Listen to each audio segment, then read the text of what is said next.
Hey all, this is a DF Digger. Um, I figured I might pull a little bit of metal detecting taboo. I notice a lot of people don't disclose their locations and stuff where they hunt, which is cool. I don't have a problem with that at all. But this here being a public place and that it's so big, I could hunt it for the rest of my life and we'll never find anything. So I'd like to let people see what else they could find. And This here is what I've done with my Google Earth. I try to remember where I've found everything, and I put a little tack on these. Let's see. This is the bridge right here. That when you look at my picture on my channel, this is looking down over this fall here. I'm going to scoot this back here a little bit.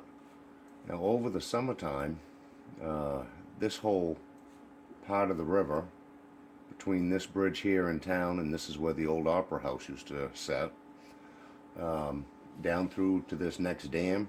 Normally you can't get down in there, it's way too deep, but when they drained it this year we were able to get up in through here. I'll kind of scoot up. What I'm going to do is try to get it kind of close in, and I'll just go down the river, kind of see what we found. This is right in town, Dover. This was the furthest I had made it up. I had found a toy wrecker up here. I walked up in through this area where my mouse is. I couldn't find a whole lot up and through here. Those two pieces of pewter that I showed them in my last video there, they were found right down and around this area. So I'm sure stuff's still laying right in there that people couldn't get to this summer. But what we're going to do is we're going to have a little travel down the river. I'm going to try to do this so people don't get sick to their stomach moving. But yeah, I found a fair amount of pewter up and through here. This is where I found the World War II Nazi infantry badge, the hoard of coins, and the cache of Civil War bullets was right in the ledge along here. Come across the shield nickel down through here. Then various different items through this section. And this was the first year I was able to get into here. So if they do lower it again, we'll try to get back in there and see if we can get anything. But this is the area of the river that I've most commonly hunted. As you can see from where the dam is, this is all ledge right down in through here. I've been up and through this edge, and this is a giant deep hole right here. I've been trying to get some other detectorists that do some snorkeling to come up. I know there's a good amount of treasure down in this area that I'll never be able to get to. Even if they dried the river up, this pocket would still be too deep. When I talk about the pond in my videos, I'm pretty much talking from these ledges down here up to the dam. So this whole area in here, it's usually fairly slow moving water in the summer. We'll scoot you back in here so you can kind of see some of the different stuff that I found. A lot of pewter. Those pewter Colgate tops and stuff, buckles. Right in here is where I found the 17, and that should be 1783 French Liard. Let's see, I found some, well, a fair amount of military buttons down in through here. And Madison, Maine, and a few other people know of this reference. There's a rock right here. I've nicknamed it Eel Rock because I saw a bunch of eels around it one day. But this rock is very important as far as knowing if you can hunt it or not. If you can see at least half of the rock, which that rock stands about 2 feet tall, if you can see half of it, then it's usually pretty good to go in and hunt. If you're seeing less than half of it or none of it, then the water is moving way too hard and it's way too dangerous. So yeah, that's my marker there. Excuse me. Let's see. Yeah, we're going to keep on moving down. Yeah, it's just a bunch of different items. You will see some circles like this one right here.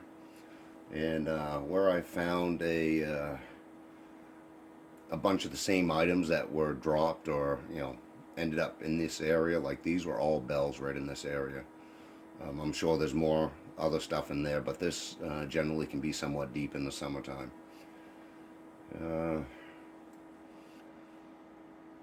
Some more items, buckles, military buttons. I found the heart heel plate right in here. This spot right here was the first bell I ever found. It was right up off the shore. Now where I draw these or put these white lines in here, these are a lot of ledge and rapids. This area can be very dangerous to be in, so you got to really watch your step, see what you're doing. As you can see down in this picture here, a lot of different things that came down from the river was deposited on the shore itself. When the floods came in, that water was pushed all the way back up to where the cursor is, up through here. I've hunted a good portion of this in here, but I'm sure I still missed some stuff. But the treasures, though, the treasures you're going to find in the river. You got to get in the water if you really want to find a lot of stuff. You can kind of notice a spot here. This area is very hard to walk in. Very easy to sprain an ankle, break a leg. So you got to be careful. That's why you may not see as many finds in these spots here. This is another area that I've marked where this is outlined. This is all uneven ledge down through here, and the water moves very fast. It can be very dangerous. I am sure there is stuff all through here, but I've attempted it a couple of times, and it's not easy walking. After you get down through past these rapids, the water starts to die out, and that's where I find a lot of my deposits, is after the rapids, and we get some slow water in through here. But yeah, there's a lot of bells down through here. Actually, there's bells the whole length of this river that I'm going to show you. Here's another spot where I found a lot of pewter that settled in right in this area.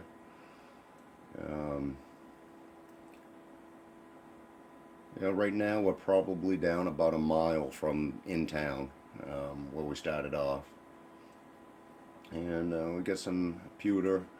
This is where I found the J.W. Tufts mug, that 1878 bell, the Russian 2 kopeck. Just a bunch of various different items. There are spots that aren't going to have as much, like this part we're getting into now. It is shallow, but yeah, you just gotta search it. You're usually covering a 3-foot swipe when you're coming down this river, and from side to side this river is about 150 feet wide. So you're gonna miss a lot. You can hunt this whole area every year and you'll probably find new stuff. This area down through here, I only got down through here once this season, and I only came across one bell. Right up here. And I just kind of stayed along the shoreline. I really didn't get out into the water too much. At the time when I came down through here, it was kind of high. And as you can see, there's a lot of bends in this river. So, I mean, when these floods came down, they pushed stuff all over these banks and settled them in. This area right here is a very sandy bottom. It gets deep out here where the darker is. I did walk right up along this shoreline here and really didn't find a whole lot. Kept on going up through here, and there's a big island that sets right in through here. Found a couple of bells, toy cars. This is all very sandy in here, so a lot of the heavier stuff, what it'll do is it'll get down in here into that dead water and it'll just settle into that sand. I'm going to keep on moving. I'll expand that out. This is the island. I have a friend that knows a guy that owns this island, and I'm going to see if I can get permission to get on there and hunt this at some point. I'm sure there was a lot of activity at some point. And on top of that, when the floods came down, I'm pretty sure this island was pretty much covered. But we'll see what we can do. Generally, you can't get onto this island crossing over until early spring or so when the water's down. This whole section here I have not hunted yet. There's a lot of ledge right from that island up to this bridge. And this bridge here is the East Dover Bridge. I put some time in on this part here when the river was down this summer, and just found an amazing amount of pewter and silver down through here. Scoot in some so you can see a little bit more of the different things. And this is about as far as we've gone in the river right now. I'm gonna scoot this back out some, and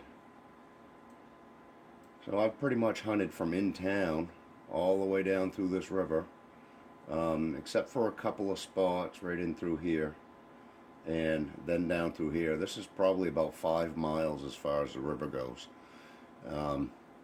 And I guarantee you we didn't pull out really a good portion of anything out of that. There's just still so much left in this river to be found.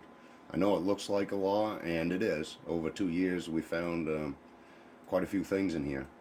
But yeah, every year what I'm thinking is down below these dams and in this pond there's a bunch of stuff that's caught in here.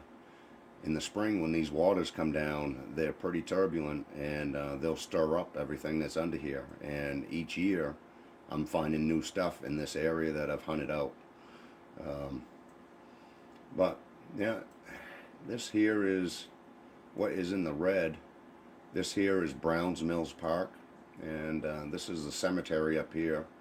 The mill, the park there borders this property line down through here. But this is all public area to hunt. Found a lot of stuff up and through here. And I'll show you a couple of the other places that I've hunted because they are considered public. This building right here is the Dover Police Department. This is where I found the silver bell and another bell, some toy stuff and buckles and keys. This here is the library in town. Let's see, what other public places do we have? If anybody's ever been up here, the Piscataquis County Fairgrounds, this is all open to metal detect. A lot of junk. You're going to find a lot of junk. Yeah, I found a few little decent items up through here, but not a whole lot of keeper stuff. But yeah, other than that, folks, just wanted to kind of give you guys an idea of what this river holds for you if you want to come up and try it. The only thing I would say, and it's not to hold any people back from coming up and hunting, but it would behoove you to at least text me. I go down to this river every day in the summertime.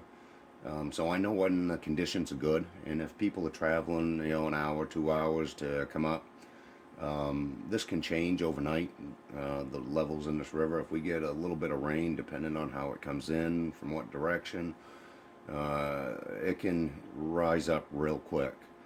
So if anybody wants to come up, which I'd love to have everybody come up, whoever wants to, but yeah, just give me a shout out, and I might be able to save you a trip if it's not good conditions. I really hate to see anybody get hurt on this river. It should be a lot of fun to have, and yeah. So, anybody wants to come up, anybody has any questions, do let me know. And like I said, there's a lot of treasure to be found up here. All right, folks. Well, I hope I didn't make anybody too sick by moving this around. But yeah, you have any questions, leave it in a comment. All right, DF Digger out.